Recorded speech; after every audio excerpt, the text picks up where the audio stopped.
It's an interesting question stroke comment. I think what I'd say is this. Well, first of all, let's look at the premium side of it.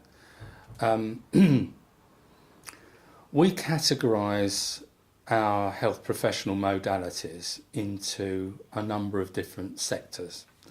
So, for example, energy medicine, healing, talking therapies, those sorts of interventions will be in our lowest rating category.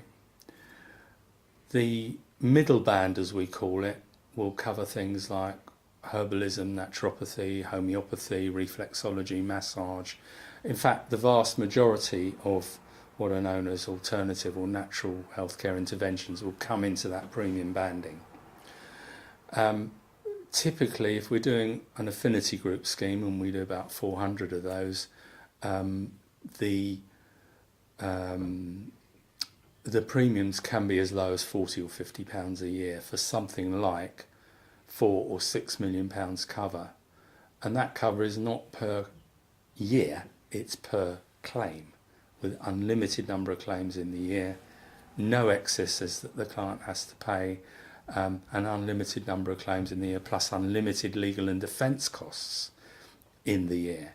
So that's the reason I'm saying that, is that that is an extremely generous wedge of cover for £40 or £50, which, I mean, I'm not doing an advert, but I mean, it's a very comprehensive wording anyway.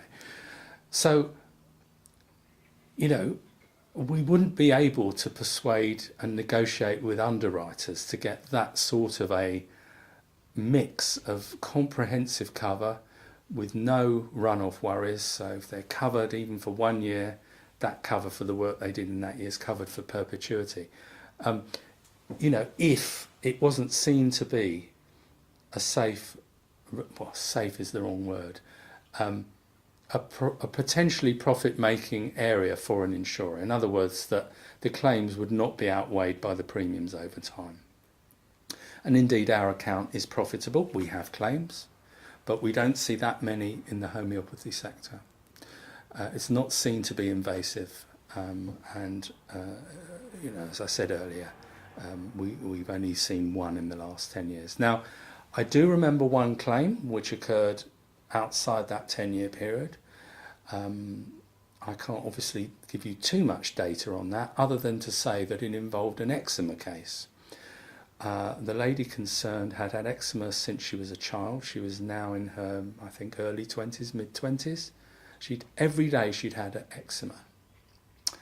And she went to a homeopath, and in the first week she was eczema-free for the first time in her life, virtually.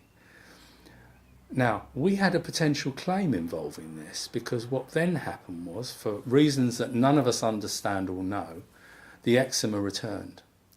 And the claim was, it was eventually dropped, but the claim was that the treatment went on. And really, I think most professionals would agree, if something's not working, you stop. Now, that wasn't necessarily, in my book, to do with homeopathy being good or bad, in inverted commas. That was more to do with the behaviour of the therapist, the professionalism of that particular therapist 15 or 20 years ago. I'm sure these days that wouldn't happen, because I think standards and levels and professionalism have definitely improved. I've noticed that. As you probably know, I'm pretty well plugged in the movement at a national level, and I know that this is the fact, that trainings have improved and professionalism generally is much better. But, you know, behaviour issues you can get in any therapy. You get it in, I mean, for goodness sake, you've only got, and this isn't, I'm not against allopathic medicine, don't get me wrong. You know, if I'm in a car crash, or if I have this, that and the other, you know, get me to a doctor, get me to a hospital. But, I mean, you know, there's been shipment, there's been all sorts of problems with thalidomide and problems with drugs. You know, we can't say that necessarily orthodox medicine is completely 100% safe, or drugs are completely 100% safe. Of course not. We have to keep an open mind and have a balanced view, and that's my plea, is for balance and integration rather than exclusivity, based on randomised controlled trials, which I have to say I have thoughts about. Balen's had, every year we have a CPD event, and we invite professors and various eminent people to come and give lectures to our clients.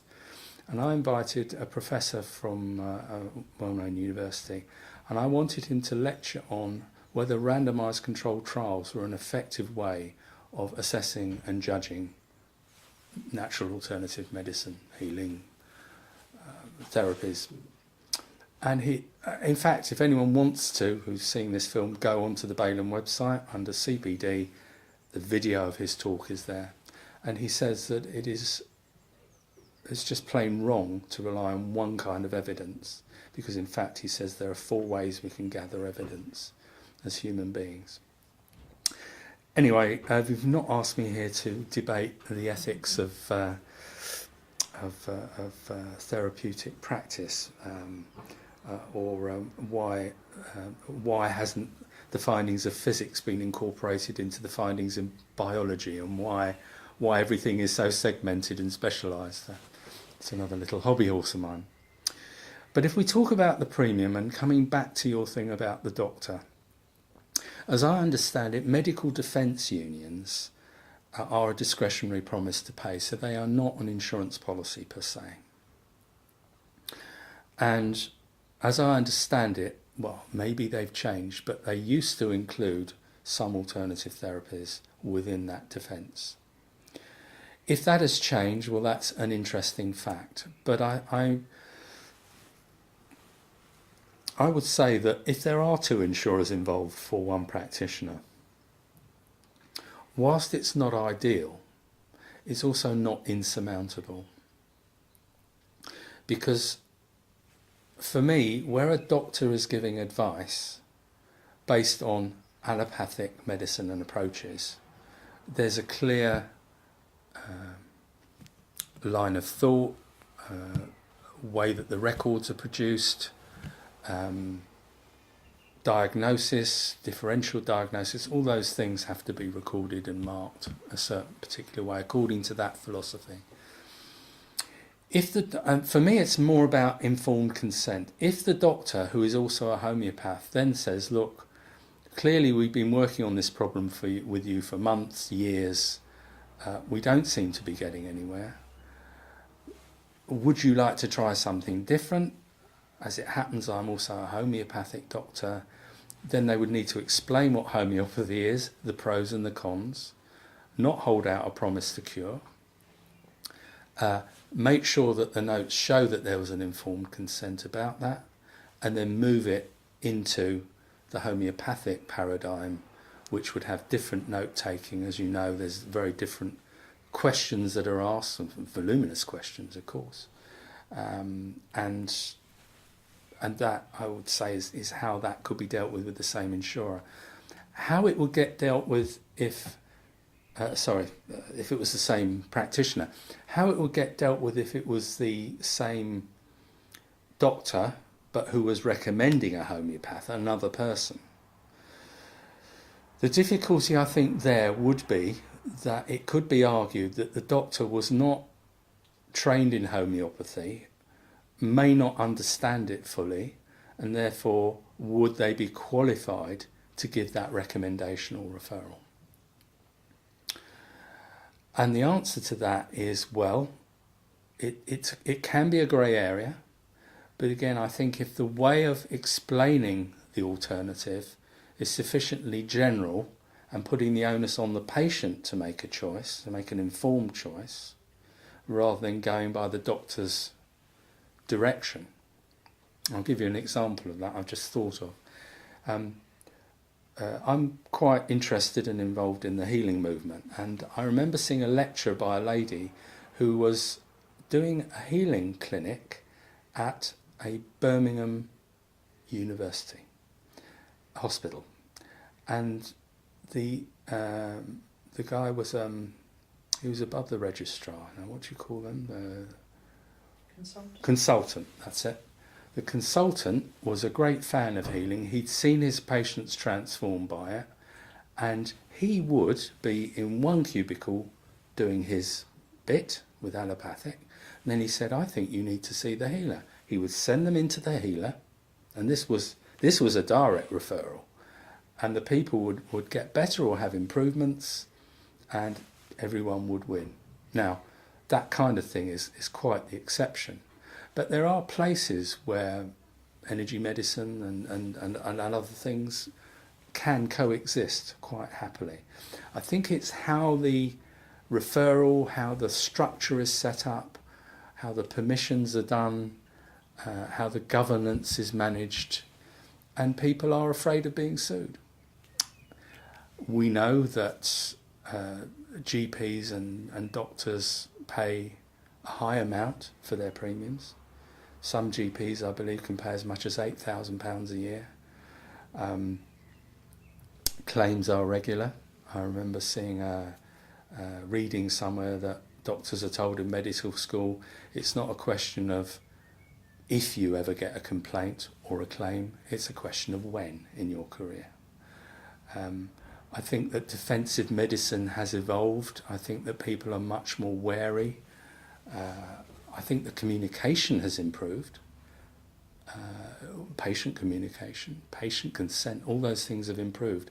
And yet still, the malpractice claims against the NHS are vast. They run into billions. There's a lot of risk involved, particularly with surgery. We know that. So I think when you compare something like homeopathy to that scenario, it's not surprising that the premiums are so considerably much lower than you would get in orthodox medicine. But to dismiss them as unsafe, for me, that does not hold any water. They may not work for certain people, but that's not the same as being unsafe. Clearly, a homeopath should know when to refer. They should know when to tell the client to go and see a doctor. Because I think one of the potential problems is if a homeopath misses an underlying condition of a patient. For example, if they suspect there's cancer, to tell them to go straight away, to a hospital or an emergency or to see a doctor. So I think that could be one of the main worries that underlies this unwillingness to refer, or this unwillingness to embrace something which some people feel very, very uncomfortable about discussing, because it challenges their basic assumptions and structures. So it's understandable, but I think we need to find a way forward.